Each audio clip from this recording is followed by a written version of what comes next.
Sorry guys, napindot ulit. Take 4. Na ano na, na ano bang tawag doon? Na ano na tong ano, damit ko. Kanina basang-basa lahat to eh. Pati sa likod pero sa kakatambay ko wala na.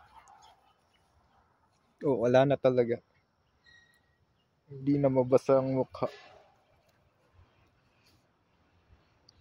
Ah,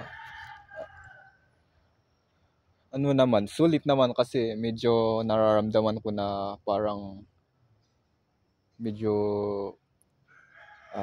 okay na yun na workout ko sa ngayong araw. Pero nagtaka nga ako eh kasi bakit ngayon lang ako nahirapan ulit. Hirapan huminga, yung paa ko ulit.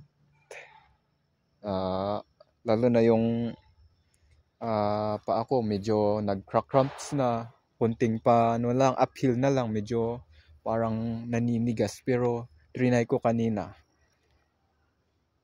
Talagang okay naman. Okay lang, although okay lang naman. Sa physical naman is okay ako. Kahit sa pagbubuhat, sa pagtatrabaho, kung talagang physical na yung talagang yung magwewet ka ba, talagang magwet ka ang mga katawan mo, doon ako mas okay eh. Doon ako mas nag-e-excel. Mga trabaho, pati itong trail run, mas okay lang naman. Kahit na mag-isa mo lang, yung hindi naman kasi dahil sa introvert ka eh, talagang gusto mo mag-isa mo lang. Hindi eh. Minsan gusto mo ding may kasama eh. Kahit lalaki man, kahit hindi na babae. Medyo nakaka-distract nga pag ano eh, babae. Lalo na kung runner ka talaga, trail runner ka talaga. Talagang nakaka-distract kung babae yung kasama mo. Dapat yung mas elite pa sa'yo ang kasama mo para ipupush ka niya. Pero okay lang din naman basta same kayo na trail runner. Okay lang din. Babae o lalaki. Okay lang din. Basta motivate each other na mag-jogging kasi nakaka-demotivate din ng trail runner. Talagang masusubukan ng mental mo.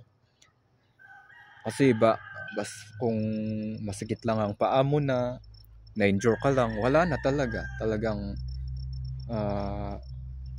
ang mindset mo na lang doon is mag-give up, maglakad na lang or magtambay, mag-rest, ganun. Pero kung talagang trail runner ka is hindi pwedeng ganun eh. Talagang kahit injure ka, talagang i-push mo talaga. Pero hindi naman yung talagang para kang walang injury. Walang ganun. Siyempre at least somehow talagang hindi mismo yung talagang lakad na